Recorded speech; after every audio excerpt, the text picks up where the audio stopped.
Quand on pense aux cargos qui transportent nos produits, on imagine l'horizon, le bruit des vagues, des géants d'acier glissant sur l'eau, mais on oublie une chose. Ces géants dépendent presque tous d'un seul pays. Si la Chine fermait ses ports demain, le monde entier se figerait. En quelques jours seulement, les rayons se videraient, les usines s'arrêteraient et le commerce mondial se tairait. Car aujourd'hui, 9 objets sur 10 que tu utilises ont traversé les mers. Et derrière cette mer d'acier, ces conteneurs et ces cargos se cache une puissance qui ne transporte pas seulement les produits du monde. Elle en transporte le destin. Le commerce maritime, c'est le sang de la mondialisation. Plus de 90% des biens échangés passent par la mer.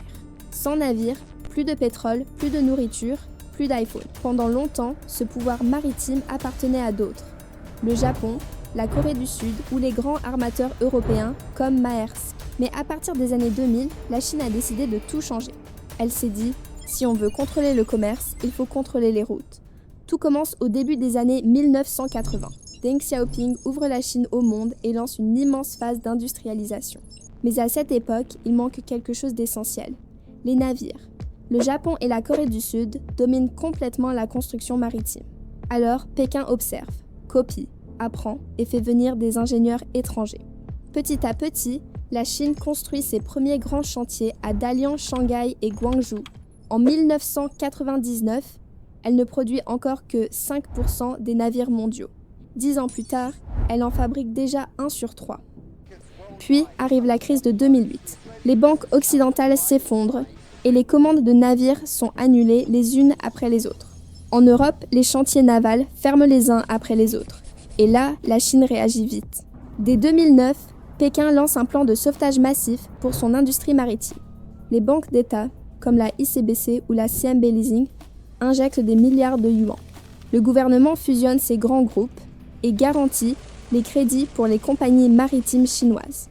Pendant que les Japonais et les Européens coupent les moteurs, la Chine, elle, accélère.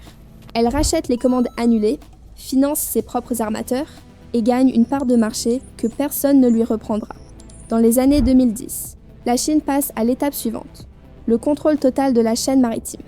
Elle fusionne ces deux géants, CSSC et CRAC, pour créer le plus grand constructeur naval de la planète. À eux deux, ils produisent plus de la moitié des cargos neufs du monde. En parallèle, elle inonde le marché des conteneurs. 95% des boîtes métalliques que tu vois sur un cargo sortent d'usines chinoises. Et pour que tout circule, elle bâtit des ports géants, Shanghai, Ningbo, Shenzhen, Qingdao. Sur les 10 ports les plus actifs du monde, 9 sont chinois. Mais Pékin ne s'arrête pas à ses côtes. Via COSCO et China Merchants Group, elle investit dans plus de 90 terminaux à l'étranger, du Pirée en Grèce, au port de Djibouti jusqu'à Gwadar au Pakistan. C'est la version maritime de sa stratégie, les routes de la soie. Pendant ce temps, la Corée du Sud reste solide, avec des géants comme Samsung Heavy Industries ou Hyundai Shipbuilding. Mais ces entreprises se concentrent désormais sur des navires très technologiques. Le Japon, autrefois premier au monde, a reculé. Ses coûts de production sont devenus trop élevés. Et l'Europe, qui dominait, a presque disparu du secteur commercial. Elle se limite aujourd'hui aux paquebots de luxe et aux ferries. Résultat, la Chine règne sur les mers. On l'a vu pendant la pandémie. En 2020, la fermeture temporaire du port de Yantian, l'un des plus grands du monde, a suffi à désorganiser près d'un tiers du trafic mondial de conteneurs. Les prix du fret ont triplé. En Europe, des chaînes de production se sont arrêtées, faute de composants. Le système logistique mondial dépend tellement de la Chine qu'un simple ralentissement là-bas se fait ressentir partout ailleurs, en quelques jours seulement. Cette domination va bien au-delà d'une simple réussite industrielle. C'est devenu une véritable arme géoéconomique. En contrôlant les ports, les cargos et les routes maritimes, Pékin détient un levier stratégique immense. Aujourd'hui, la Chine transporte près d'un cinquième du commerce mondial et plus d'un tiers du pétrole asiatique passe par ses routes maritimes. Ces grandes compagnies comme COSCO ont accès à presque tous les grands corridors du globe. Cette position lui donne un pouvoir silencieux, celui d'influencer les coûts du transport, les délais de livraison et même les flux d'énergie. En cas de tension diplomatique, un simple ralentissement ou une redirection de ces routes suffirait à déséquilibrer tout le commerce mondial.